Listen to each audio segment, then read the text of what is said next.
Olá, povo de Deus, quarta-feira, 17 de janeiro de 2024, Santo Antão Abade, segunda semana do tempo comum. Nossa reflexão de hoje é a partir de 1 Samuel 17, 32, 33, 37, 40 e 51 e Marcos 3, de 1 a 6. Naqueles dias, Davi foi conduzido a Saul e lhe disse: ninguém desanime por causa desse filisteu. Eu, teu servo, lutarei contra ele. Mas Saul ponderou: não poderás enfrentar esse filisteu, pois tu és só ainda um jovem, e ele é um homem de guerra desde a sua mocidade. Davi respondeu: o Senhor me livrou das garras do leão e das garras do urso, ele me salvará também das mãos deste filisteu. Então Saul disse a Davi: vai, e que o Senhor esteja contigo. Em seguida tomou o seu cajado, escolheu no regato 5 pedras bem lisas e colocou-as no seu alforje de pastor, que lhe servia de bolsa para guardar pedras. Depois, com a sua funda na mão, avançou contra o filisteu. Este, que se vinha aproximando mais e mais, precedido do seu escudeiro, quando pôde ver bem Davi, desprezou, porque era muito jovem, ruivo e de bela aparência. E lhe disse: sou por acaso um cão para vires a mim com um cajado?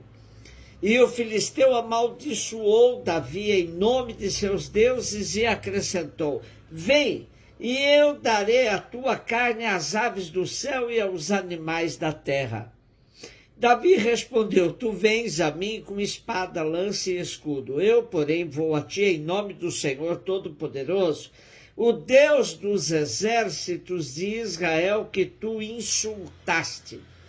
Hoje mesmo o Senhor te entregará em minhas mãos e te abaterei e te cortarei a cabeça e darei o teu cadáver e os cadáveres do exército dos filisteus às aves do céu e aos animais da terra, para que toda a terra saiba que há um Deus em Israel. E toda esta multidão de homens conhecerá que não é pela espada nem pela lança que o Senhor concede a vitória, porque o Senhor é o árbitro da guerra e ele vos entregará em nossas mãos.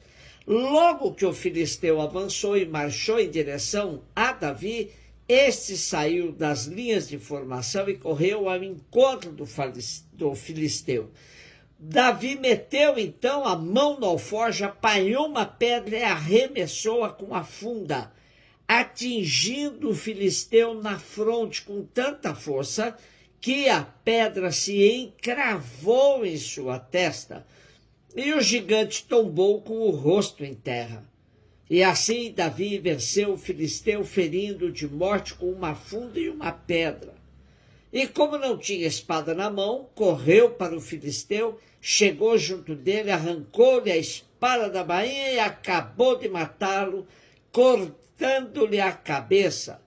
Vendo morto o seu guerreiro mais valente, os filisteus fugiram.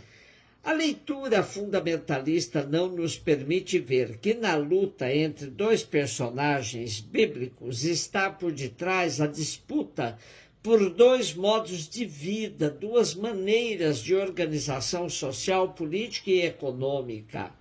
Assim, pois, Abel e Caim disputam dois sistemas, um agrário sedentário e outro nômade. Da mesma forma, segundo a exegese de nossos irmãos portugueses da Congregação do Sagrado Coração, no combate que o texto de hoje nos descreve, mais do que dois homens, Davi e Golias, enfrentam-se duas teses, duas políticas. A tese da política da fé contra a tese da política da força e da técnica humanas. É significativa a descrição de Golias, filisteu, povo que já dominava a força dos metais e fabricava armas deste tipo. Davi, pelo contrário, incapaz de usar essas armas, enfrenta Golias em nome do Senhor. Uns confiam nos carros, outros nos cavalos. Nós confiamos no nome do Senhor nosso Deus.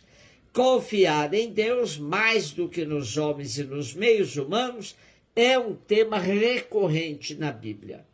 O nosso texto realça a fé de Davi, que enfrenta uma situação ignominiosa para o povo e para a fé em Deus. A impotência do rapaz, mas também a sua fé na providência divina, já tantas vezes experimentada. O conteúdo religioso do desafio, que é o confronto entre os deuses e o único Deus verdadeiro. Assim se conclui que a verdadeira fé pode enfrentar e desfazer as mais ameaçadoras dificuldades. Tudo isto coincide com a chamada doutrina da pobreza espiritual já formulada por São Paulo. Basta-te a minha graça, porque a força manifesta-se na fraqueza.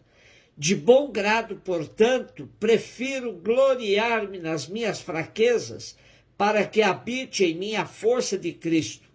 Por isso me comprazo nas fraquezas, nas afrontas, nas necessidades, nas perseguições e nas angústias, por Cristo. Pois quando sou fraco, então é que sou forte. Marcos 3, de 1 a 6. Jesus entrou de novo na sinagoga. Havia ali um homem com a mão seca. Alguns o observavam para ver se haveria de curar em dia de sábado, para poderem acusá-lo. Jesus disse ao homem da mão seca: levanta-te e fica aqui no meio. E perguntou-lhes: é permitido no sábado fazer o bem ou fazer o mal? Salvar uma vida ou deixá-la morrer? Mas eles nada disseram. Jesus então olhou ao seu redor cheio de ira e tristeza, porque eram duros de coração, e disse ao homem: estende a mão. Ele a estendeu e a mão ficou curada.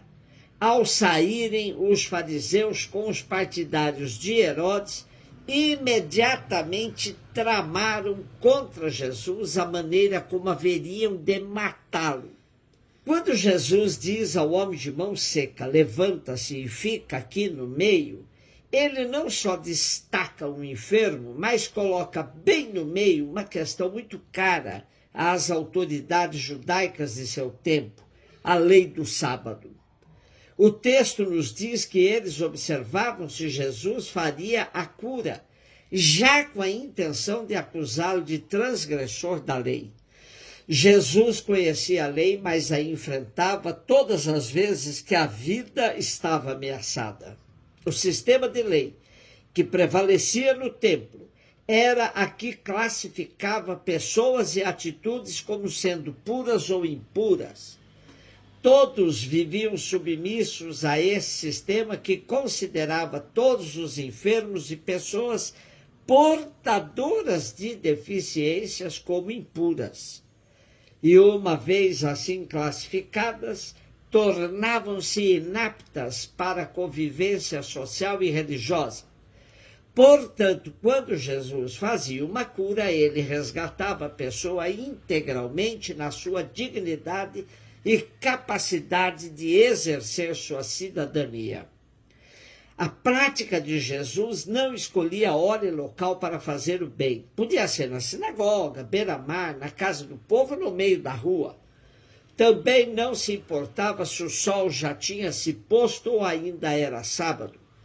Comportamento pouco ortodoxo para um judeu, e assim a rejeição a Jesus da parte das autoridades. Ao saírem, os fariseus com os partidários de Herodes imediatamente tramaram contra Jesus a maneira como haveriam de matá-lo. Comportamento próprio de quem é partidário da eliminação dos que pensam diferente, daqueles que transformam uma pessoa autônoma como inimiga adversária. Precisamos nos cuidar, pois tivemos muitas pregações similares nos últimos anos. Muita gente decretando a morte daqueles que incomodavam seus planos. Sociedade com diálogo, mais que tolerância, é imperativo de sempre. Santo Antão, também conhecido como Santo Antão do Egito, Santo Antão o Grande, Santo Antão o Eremita, Santo Antão o Anacoreta, ou ainda o pai de todos os monges, Foi um santo cristão do Egito, um líder de destaque entre os padres do deserto. Ele é venerado em muitas igrejas. Igreja Ortodoxa Copta, Igreja Ortodoxa Búlgara, Igreja Católica Romana e Igreja Católica Copta. Cristão fervoroso, com cerca de 20 anos, tomou o evangelho à letra e distribuiu todos os seus bens aos pobres, partindo de seguida para viver no deserto. Os religiosos que, tornando-se monges, se adaptaram ao modo de vida solitário de Santo Antão, chamaram-se eremitas ou anacoretas, opondo-se aos cenobitas, que escolheram viver em comunidades monásticas. Santo Antão, rogai por nós. Um beijo no seu coração.